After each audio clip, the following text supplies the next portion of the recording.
gurigan kusoo qufulnay dariskan korka uga dhahnaa aan ugu soo tagnaa dariska korna uga baan dhahnaa waan soo shaqaysanayna shaqadeena ayaa gudanayna waa goor aroor hore ah way saacadu ku beegan tahay 5:10 daqiiqo oo subaxnimo xaalay magaalada waxaa ka da'ay roob aan badnayn inta badan Muqdisho xilliga lagama soo kicin waxaana ka jira qabow xoog leh haweenka nadaafadda gobolka Banaadir ee loo yaqaan malaamileyda waxay shaqada soo galaan xilliyadan oo kala maalin walba iyagoo isu qaybiya wadooyinka muhiimka ah ee Muqdisho si ay u nadiifiyaan haweenkan malaamileyda waxay isugu jiraan laba qaybood oo kala ah hooyooyin da' oo ku jira xilligii la nasin lahaa iyo haween dhexaad ah waxayna caruurtooda iyo reeraha ay ka soo baxayaan subaxii kor uga soo xiran albaabka si ay dalkooda u nadiifiyaan ama ay ugu shaqeeyaan laakiin nasiib darrada haysata ayaa ah inaysan wax mushaar ah qaadan shaqadan adag oo ay hayaan waxay ku bedeshaan raashin gargaar oo sanadkii ugu badnaan mar ama laba mar la helo waxaana dhacda in sanadaha qaar aysan helinba wax gargaar ah qaar ka mid ah haweenka nadaafadda ee degmooyinka gobolka Banaadir waxay ii sheegeen in qaarkood ay dawladda hoose u shaqeynayaan wax ka badan 10 sano isla markaana aysan weligood mushaar qaadan waxaana ilaa hadda amiro dhalin rajooyinka ay ka qabaan in mushaar loo qoro qaarkood ayaa shaqada waxay ku gaaraan ilaa habeenkii fiidka hore qaar ka mid ah dumarka nadaafadda ee gobolka Banaadir ayaa uga warramay ka inay shaqooyinka adag oo ay hayaan iyo dhibaatooyinka ay wajahayaan shaqada nadaafadda walaa aad iyo aad u adag tahay muddaana ka shaqeynona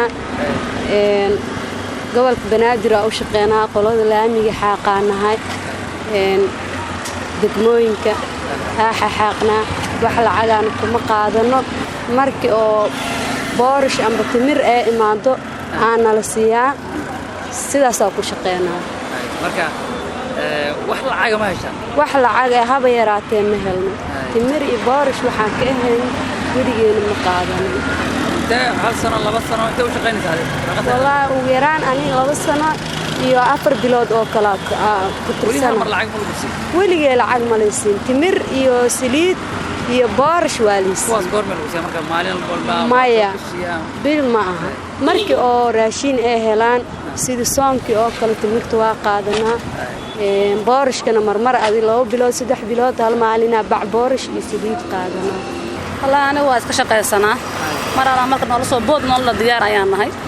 مرة والبو ما تاجنا أنا شقة سنة بس كده وخبصتنا هاي لعق مشار مقادن الكلامية لعق بقات مني لكن وحنا صبحوا وحنا كصبح وانا لوعة ونسوق هذانا وانا للصيا ما شاء الله أنا هذا ترسبر هسه من توصل وينا وإما أنا شقة نوابدنا الرتي الله وصلت غيرك الرتي قولوا كوزو قفلنا يدرس كان كركو قاعد هنا aan ugu soo tagnaa dariska korna uga baan dhahnaa waan soo shaqaysanayna shaqadeena ayaa gudanayna or badan qaadi sanado badan ayaan ka shaqeynay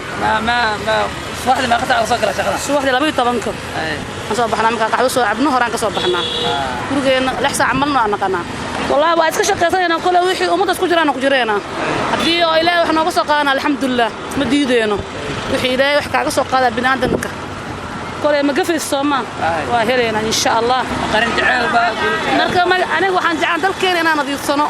لأمية قشن كلا صديقة وحقنا بعيال صديقة قشن مال صديقة وحقنا باور كان صارنا ما شاء الله أنا واحد هذا كله كم خبنا يا إلهي اللي بناجها xubno ka mid ah haweenka nadaafadda ee degmooyinka gobolka Banaadir waxay ka ineen u sheegeen in mararka qaar laga musuqmaasuqo tababaro ay bixiyaan hay'ado taageera dawladda hoose ee Xamar sidoo kale waxaa dhacda in mararka qaar laga goosto lacag ay xaq u lahaayeen oo ay ku qaateen tababaro ama shaqo ay qabteen haweenkan ka shaqeeya nadaafadda degmooyinka gobolka Banaadir iyo wadooyinka muhiimka ah ee Muqdisho waxay wajahayaan laba dhibaato oo kala ah inay cabsi amni ka qabaan al-shabaab oo aysan warbaahinta ka soo muuqan karin iyo sidoo kale cabsi ay ka qabaan in laga ceeriyo shaqadan oo ay ka helaan gargaar aan badnayn oo sanadkii mar ama laba mar ah waxayna la aamusan yihiin dhibaatooyin badan oo ay qabaan haweenka nadaafadda ee gobolka Banaadir ma haystaan qalab ku filan oo shaqo qaarkood ayaa la jiiftay dhibaatooyin ka soo gaaray shaqooyinkan ay hayaan halka qaar kalena ay naftooda ku waayeen kadib markii la qarxiyo goobo ay shaqooyinka hayeen